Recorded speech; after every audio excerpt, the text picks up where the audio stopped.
Dragi moji, lijepi nam naš bake i prepošta nam naša seka su svakim danom, čovječe, sve nervozniji, ja ne znam šta se to dešava u njihovim glavama.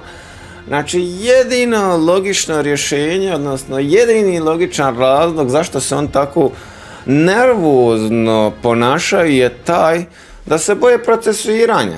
Pa, kraljevi moji i princeze moje, bake oko moje, seko, ljubavi moja, o tom ste trebali da razmišljate prije nego što ste počeli baviti kriminalnim radnjama, prije nego što ste kupili respiratore, radijatore, terminatore. Bake sokole moji, prije nego što se obeću 100.000 radnih mjesta, pa umjesto da zaposliš 100.000 građana, najmanje si 100.000 kralju moj iselio iz lijepe nam nacije Federacije BiH.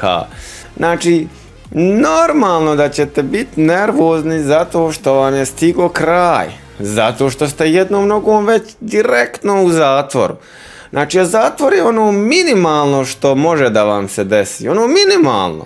Znači, da je pravdi. Znači, narod treba da vam izađe na ulice i da vam doslovno dođe gore u tu vašu viletnu i da vam majku. Znači, 30 godina vi srkletite narod, 30 godina vi ugnjetavate narod, bavite se kriminalnim radnjama, širite korupciju, širite nacionalizam i širite mržnju. Znači, ovama kraljevi moji, odnosno ovama kralju moji, kraljice moja, čovjek može samo da rekne ono sve najgori. Znači, tako da, znači, mislim da ste polagano svjesni svoje nesvijesti, odnosno da ste svjesni da vam je stigu kraj, odnosno da ste svjesni da svim vašim nedaćama i nestašlucima je napokon došao kraj i da ćete za svoja nedjela da odgovarate. Možete vi da prijetite, kak se zove, ali od vaših prijetnji nema ništa. Znači, vi što ste prijetli, vi ste prijetli. Vi dok ste bili na vlasti, vi ste mogli da prijetite. Ti bake, znači, još jedino trenutno lider, odnosno predsjednik SDA, znači stranke koja će najvjerovatnije da završi na američkoj crnoj listi.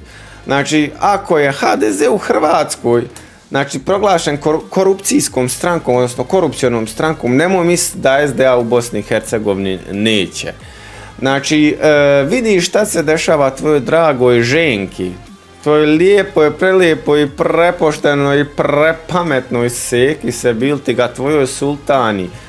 Znači, osim što je magisterij, osim što je ukrala magisterij, osim što je falsificirala magisterij, najvjerovatnije će da popuši i svoj ugledni lijepi doktorat. Znači, stigo vam je kraj, ljudi vam sve uzmaju ono, znači, što ste nepošteno i na nakaradan način stekli. Znači, to je samo početak. Znači, nared će uskoro, bake moj, doći, seko moja doći, i vaša imovina i vaše financije i nemojte misliti, znači, novac koji ste posakrivali neđe po poreznim oazama neće da bude pronađen. Sve će, kraljevi moji, da vam bude uzeto, a vi ćete da završite direktno u KP domu Zenca gdje će da vas u bulju.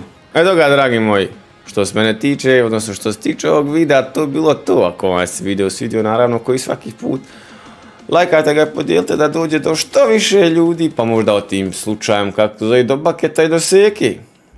U ostalom, pretplatite se koji svaki put. Ako niste, kao što vidite, isplati se i do idućeg gledanja i vidim se.